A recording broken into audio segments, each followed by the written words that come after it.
wabarakatuh. Alhamdulillahirabbil alamin. Wassalatu wassalamu ala asyrofil anbiya'i wal mursalin sayyidina Muhammadin wa ala alihi wa sahbihi ajma'in, amma ba'd. Puji syukur kita panjatkan atas kehadirat Allah Subhanahu wa ta'ala yang telah memberikan kita beribu-ribu nikmatnya, sehingga pada malam hari ini kita bisa bersama-sama menyimak video tentang sejarah peradaban Islam oleh kelompok kami, yakni atas nama Nasra dan Lutfi Iksan. Dan tak lupa kita kirimkan salam beserta sholawat kepada junjungan kita, yakni Nabi besar Muhammad SAW, yang membawa kita dari alam yang gelap gulita menuju alam yang terang benderang. Bismillah, baiklah, kali ini kita akan membahas tentang pembahasan selanjutnya, yakni bab 10, Perang Salib. 1. Timbulnya Perang Salib. Perang Salib adalah perang keagamaan yang berlangsung selama hampir 2 abad, 1906 sampai 1291 Masehi, yang terjadi sebagai reaksi orang-orang Kristen di Eropa terhadap umat Islam di Asia yang dianggap sebagai pihak penyerang karena sejak tahun 632 Masehi atau masa pemerintahan Abu Bakar sampai meletusnya Perang Salib, sejumlah kota-kota penting di tempat suci umat Kristen telah diduduki oleh umat Islam seperti Palestina, Syria, Asia Kecil, Mesir, Sicilia, dan Spanyol. Disebut Perang Salib karena ekspedisi militer Kristen sewaktu melakukan perang mempergunakan salib sebagai simbol pemersatu untuk menunjukkan bahwa perang yang mereka lakukan adalah perang suci dan bertujuan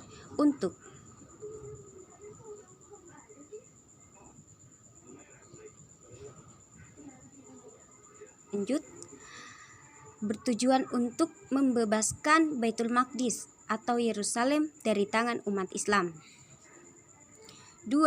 Penyebab Perang Salib. Penyebab utama terjadinya Perang Salib adalah faktor agama, politik, dan sosial ekonomi. Faktor agama, semenjak dinasti Saljuk merebut Baitul Maqdis dari tangan dinasti Fatimiyah pada tahun 1070 Masehi, pihak Kristen merasa tidak bebas lagi menunaikan ibadah ke sana. Hal ini disebabkan para penguasa Saljuk menetapkan sejumlah peraturan yang dianggap mempersulit mereka yang hendak melaksanakan ibadah ke Baitul Maqdis. Bahkan mereka yang pulang ziarah sering mengeluh karena mendapat perlakuan jelek dari orang-orang Turki Saljuk yang fanatik. Perlakuan jelek dari orang-orang Saljuk yang fanatik terhadap umat Kristen yang ziarah ke Baitul Maqdis dialami dan disaksikan sendiri oleh seorang pendeta Kristen berkebangsaan Prancis bernama Vetter Amins atau Hermit. Vetter Amins mengadukan masalah yang dialaminya itu kepada Paus Urbanus II dan dia mengajukan permohonan untuk dilakukan perang suci. Sementara itu, dia sendiri terus melakukan provokasi untuk melawan umat Islam. Dari sinilah rasa marah dan antipati orang-orang Kristen terhadap umat Islam dibentuk sedemikian rupa di kalangan umat Kristen. Provokasi Vetter Amins baik di kalangan raja-raja Eropa, para bangsawan maupun rakyat jelata berhasil mengadakan kongres pertama di Clermont, Prancis pada tahun 1095 Masehi. Dalam pidato Paus Urbanus II dalam kongres itu mengatakan bahwa bagi mereka yang berangkat perang, harta benda dan keluarganya dilindungi, dosa-dosanya diampuni, dan apabila dia mati, maka dia mati suci.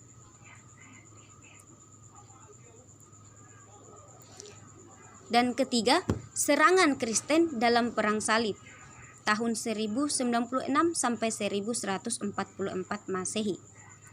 Periode serangan Kristen ini dibagi kepada dua tahap. Tahap pertama disebut gerakan gerombolan rakyat jelata yang tidak memiliki kemampuan berperang, tidak berdisiplin, dan tidak memiliki persiapan yang matang. Hal itu terjadi karena mereka tersulut oleh api kemarahan dan kebencian terhadap umat Islam pada waktu diadakan kongres pertama di Clermont, Prancis tahun 1095 Masehi. Pidato Paus sebagai tanggapan atas permintaan pendeta Vetter Amin dan Kaisar Alexius I, dia berhasil mengorbankan semangat perang suci yang mendapat sambutan hangat dari peserta kongres. Perang besar Paus inilah yang menyebabkan dia dipandang sebagai tokoh sentral perang salib. Peserta kongres yang kebanyakan terdiri dari rakyat Prancis, Italia, dan Sisilia, Paus menyadari betul kalau unsur-unsur tentara salib tidak hanya terdiri dari orang-orang baik, tetapi juga terdiri dari lapisan masyarakat umum dengan latar belakang kehidupan yang berbeda-beda. Legitimasi gereja atas perang suci tersebut berimplikasi pada lahirnya pasukan tangguh bersemangat tinggi, tetapi tidak disiplin, tidak ada persiapan matang, dan tidak ada pula memiliki pengalaman perang. Hasilnya, kemenangan dengan mudah dapat diperoleh gerakan salib kedua ini. Pasukan Godfrey menduduki kota suci Palestina pada tanggal 7 Juni 1099 dan melakukan pembantaian besar-besaran selama lebih kurang 1 minggu terhadap umat Islam tanpa membedakan laki-laki dan perempuan. Anak-anak dan orang dewasa serta orang-orang muda, di samping itu mereka membumi hangatkan bangunan-bangunan umat Islam di Yerusalem. Sebelum pasukan ini menduduki Baitul Maqdis, mereka lebih dahulu merebut Anatolia Selatan, daerah Tarsus, Anitopia, Aleppo, dan Ar-Ruha atau Edessa. Selain itu, Tripoli, Syria, dan Acre. Kemenangan ini tidak dapat dilepaskan dari bantuan Kaisar Bizantium Alexius I Comnenus, karena seperti perjanjian yang telah mereka sepakati bahwa Kaisar harus mensuplai keperluan perang sebagai imbalan atas usaha perang salib dalam merebut wilayah yang dikuasai oleh pasukan Islam di atas wilayah kekuasaan Kaisar Bizantium Alexius I sebelumnya. Sebagai akibat dari kemenangan tersebut, maka berdirilah beberapa kerajaan Latin Kristen di timur, kerajaan Yerusalem dengan rajanya Godfrey 1099 Masehi, kerajaan Edessa dengan rajanya Baldeon 1098 Masehi, kerajaan Tripoli dengan rajanya Raimon 1109 Masehi, kerajaan Antioquia dengan rajanya Bohemond. Kekalahan pasukan Islam tersebut di samping karena kurangnya persiapan pasukan, juga karena disebabkan dinasti Saljuk saat itu sedang mengalami perpecahan. 4. Serangan balik Islam dalam perang salib. Jatuhnya beberapa wilayah kekuasaan Islam ke tangan pasukan salib membangkitkan kesadaran kaum muslimin untuk mengimpun kekuatan guna menghadapi mereka.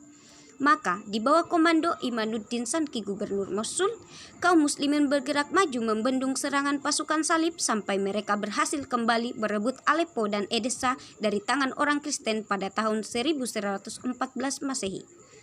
Sayang, tidak lama setelah itu Imaduddin Sanki wafat pada tahun 1146 Masehi sehingga posisinya digantikan oleh putranya Nuruddin Sanki.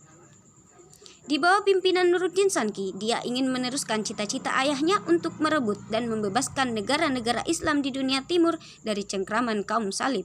Maka dia memimpin pasukan dan berhasil membebaskan Damaskus atau Syam pada tahun 1147 Masehi, Antioquia tahun 1949 Masehi, dan Mesir pada tahun 1169 Masehi.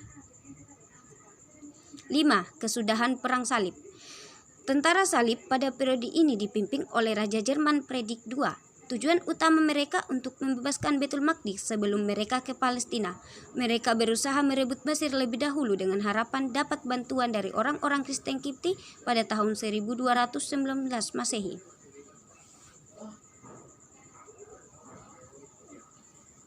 Apalah yang diharapkan dari penjahat, perampok, dan pembunuh kecuali dekadesi moral karena waktu pasukan-pasukan salib datang ke dunia timur. Sekaligus mereka membawa pelacur dari Eropa yang menyertai mereka dalam peperangan. Maka perang salib menghabiskan aset kekayaan dan putra terbaik di dunia Islam. Akibatnya memerlukan waktu yang lama untuk memulihkannya kembali. Akibat lain, kemiskinan menimpa dunia Islam karena seluruh kekayaan negara habis dialokasikan untuk biaya dan kepentingan perang. Demikianlah akhir dari perang salib yang telah memporak-porandakan sendi-sendi kekuatan Islam di dunia timur dan melahirkan resenansi di dunia barat. Baiklah, untuk sekian atas materi kami mohon maaf jika banyak kekurangan dan kesalahan di dalamnya, karena saya hanya manusia biasa yang tidak luput dari kesalahan dan juga dosa.